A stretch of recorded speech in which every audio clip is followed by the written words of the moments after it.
মধ্যপ্রাচ্যের উত্তাল আকাশে আজ শোকের কালো মেঘ। একটি যুগের অবসান ঘটল, নাকি শুরু হলো এক নতুন ও ভয়াবহ যুদ্ধের মহাকাব্য? যে মানুষটি দীর্ঘ ৩৬ বছর ধরে আমেরিকার চোখে চোখ রেখে কথা বলেছেন, যার একটি ইশারায় কেঁপে উঠত তেল আবিব থেকে ওয়াশিংটন, সেই সিংহ হৃদয় নেতা আজ নেই। ইরান ও সারা বিশ্বের সাম্রাজ্যবাদ বিরোধী মানুষের হৃদয়ে আজ হাহাকার। ইসরায়েল এবং আমেরিকার যৌথ নৃশংস হামলায় শেষ পর্যন্ত শহীদ হয়েছেন ইরানের সর্বোচ্চ নেতা আয়াতুল্লাহ আলী খামেনি। তার এই প্রস্থান কি কেবলই এক নেতার মৃত্যু, নাকি এটি বিশ্ব রাজনীতির মোড় ঘুরিয়ে দেওয়ার মতো এক মহা বিস্ফোরক অধ্যায়ের সূচনা? ঘটনার প্রেক্ষাপট বুঝতে আমাদের ফিরে যেতে হবে গতকালের সেই অভিশপ্ত ভরে, যখন পুরো পৃথিবী ঘুমে আচ্ছন্ন। তখন ইসরায়েল ও আমেরিকা মিলিতভাবে ইরানের উপর এক ভয়াবহ মিসাইল হামলা চালায়। গোয়েন্দা তথ্যের ভিত্তিতে তাদের মূল লক্ষ্য ছিল খোদ সুপ্রিম লিডারের দপ্তর। স্যাটেলাইট চিত্রে দেখা গেছে খামেনির অফিসের ওপর এমন শক্তিশালী বোমা বর্ষণ করা হয়েছে যা মাটির গভীরে বিশাল গর্ত তৈরি করেছে। এই বিধ্বংসী হামলায় কেবল আয়াতুল্লাহ খামেনিই নন, শহীদ হয়েছেন তার কন্যা, জামাতা এবং নাতিসহ পরিবারের বেশ কয়েকজন সদস্য। আজ রবিবার সকালে ইরানি মিডিয়া যখন এই খবরটি নিশ্চিত করে, তখন পুরো ইরানে নেমে আসে স্তব্ধতা। ৪০ দিনের রাষ্ট্রীয় শোক ঘোষণা করা হয়েছে দেশটিতে। কিন্তু এই শোক কি কেবল কান্নার, নাকি এর আড়ালে লুকিয়ে আছে এক ভয়াবহ প্রতিশোধের আগুন? শহীদ আলী খামেনির জীবন ছিল এক জীবন্ত সংগ্রাম। ১৯৮১ সালে তিনি যখন ইরানের প্রেসিডেন্ট হন, তখন থেকেই পশ্চিমা শক্তির প্রধান লক্ষ্যবস্তু ছিলেন তিনি। ১৯৮৯ সালে আয়াতুল্লাহ রুহুল্লাহ খোমেনির মৃত্যুর পর তিনি সর্বোচ্চ নেতার দায়িত্বভার গ্রহণ করেন। গত ৩৬ বছর ধরে তিনি ইরানের ইসলামিক বিপ্লবকে রক্ষা করে চলেছেন। আমেরিকার অন্তত ৬ জন প্রেসিডেন্ট ক্ষমতায় এসে শপথ নিয়েছিলেন যে তারা ইরানের এই শাসন ব্যবস্থা উপড়ে ফেলবেন, কিন্তু খামেনির ইস্পাত কঠিন নেতৃত্বের সামনে তাদের সব ষড়যন্ত্র বারবার ধূলিসাৎ হয়েছে। তিনি ছিলেন সেই নেতা যিনি ৮০-র দশকে এক বোমা হামলায় নিজের ডান হাত হারিয়েও দমে যাননি, বরং ভাঙা হাতেই তুলে নিয়েছেন প্রতিরোধের পতাকা। কিন্তু আসল ঘটনা এখানেই শেষ নয়। এই মৃত্যু ইরানের জন্য যতটা শোকের, ইসরায়েলের জন্য তার চেয়েও বড় আশঙ্কার কারণ হয়ে দাঁড়িয়েছে। কেন রক্তপিপাসু বেঞ্জামিন নেতানিয়াহু এবং আমেরিকার ডোনাল্ড ট্রাম্প এই মুহূর্তে এই হামলা চালালেন? কারণ ইরান এখন সামরিক দিক থেকে ইতিহাসের সবচেয়ে শক্তিশালী অবস্থানে রয়েছে।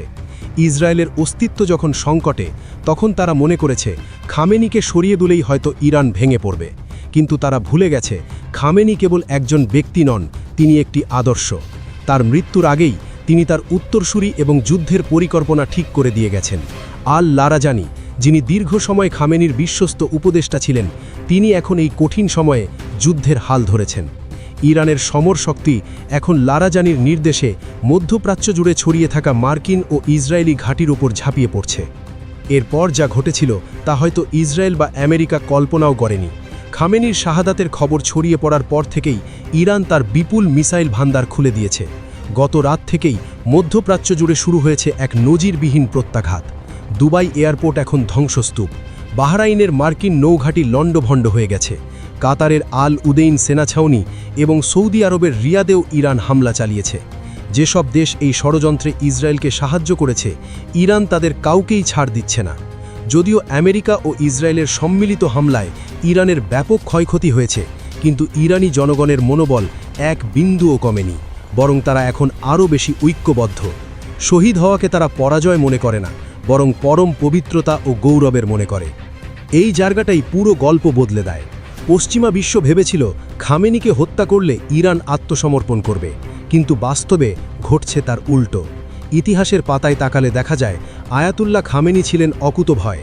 একবার এক জনসভায় ভাষণ দেওয়ার সময় তার পাশেই বোমা বিস্ফোরণ হয়েছিল, কিন্তু তিনি মাত্র ২ সেকেন্ড বিরতি দিয়ে আবার শান্তভাবে বক্তব্য শুরু করেছিলেন।